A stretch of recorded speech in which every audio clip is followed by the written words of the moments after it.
Hello ladies and gentlemen, it's Young here and welcome to another Batman Arkham Origins news update. The following information comes courtesy of website IGN, which has managed to learn more information about the new Batman game. Before you proceed, I do recommend you watch my previous Arkham Origins news update, which talks about the official announcement of the game and everything that has been revealed thus far. Anyways, without further ado, let's dive right into it.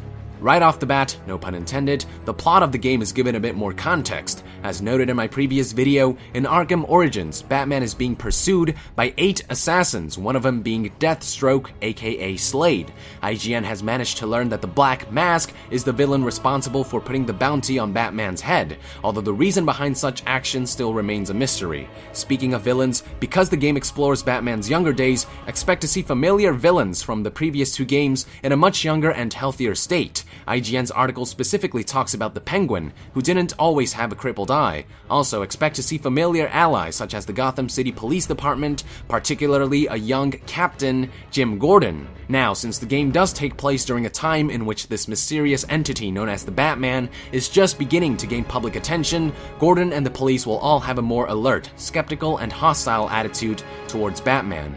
The article also talks a bit about gameplay. For many, one major concern is that the game is now being developed by an in-house studio from Warner Bros. Games Montreal, rather than by Rocksteady Studios. Fortunately, the new studio won't be trying to reinvent the foundation of the game. Exploration, navigation, and combat will all feel familiar to fans of the previous 2 games. In fact, the Montreal studio is actually consulting Rocksteady when it comes to the technical aspects of the game. Creatively, however, the Montreal studio is doing its own thing. What the team will do to differentiate itself is to establish a new, compelling origin story with an all-new setting for players to explore, Gotham City itself. Alongside Gotham City, players will have access to an island called New Gotham. Combine the old Gotham and the new Gotham, and according to the developers, gamers will experience a game twice the size of Arkham City. Now, of course, this increase in size may raise some concerns about the tediousness of traversing the city. Fortunately, Montreal Studio will be adding a fast travel feature through Batman's Batwing. Players won't be piloting it, but they will be using it to traverse the city much quicker than ever before, eliminating the tedium of having to run and glide from one end of the city to the other.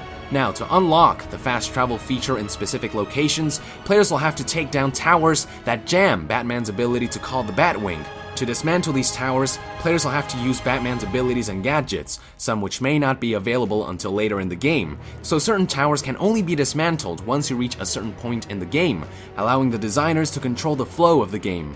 Apart from doubling the size of the game world and making exploration more convenient, the Montreal team is also focused on making sure that the density of the open world remains intact by providing players with numerous side quests. Types of side quests mentioned so far include Crime in Progress, which involves assisting the police and building a reputation, and Most Wanted, which involves tracking down non-assassin villains. These side quests will serve to reward players with experience points to upgrade Batman and his arsenal. Batman will also be armed with some new gadgets in this game, such as the Remote Claw, which allows players to target 2 objects and pull them together. Now, of course, apart from kicking ass, Batman will be doing a lot of investigating. In Arkham Origins, detective gameplay will be given more emphasis than ever before. Players will be tackling cases of all sizes, large and small, investigating crime scenes, analyzing data, gathering evidence, and perhaps even returning to the same scenes later in the game, armed with more information. The detective system of this game will be like putting pieces of a puzzle together,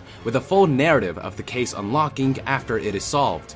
So, armed with a new origin story, a vast new yet familiar setting, and armed with new and enhanced gameplay features, Batman Arkham Origins is shaping up to be another great Batman game. Let's hope that the Montreal team does the Arkham series justice when the game releases on October 25th of this year. That is it for today, ladies and gentlemen. Thank you for tuning in. To be further updated on Batman Arkham Origins, be sure to join the NASIAN and subscribe to Young Yeah. I also cover other AAA franchises and review those games. Also, stay tuned for my game cinemas, such as the upcoming Skyrim movie Dragonborn coming on summer of 2013. I'll see you guys next time. Thank you very much, and Young out!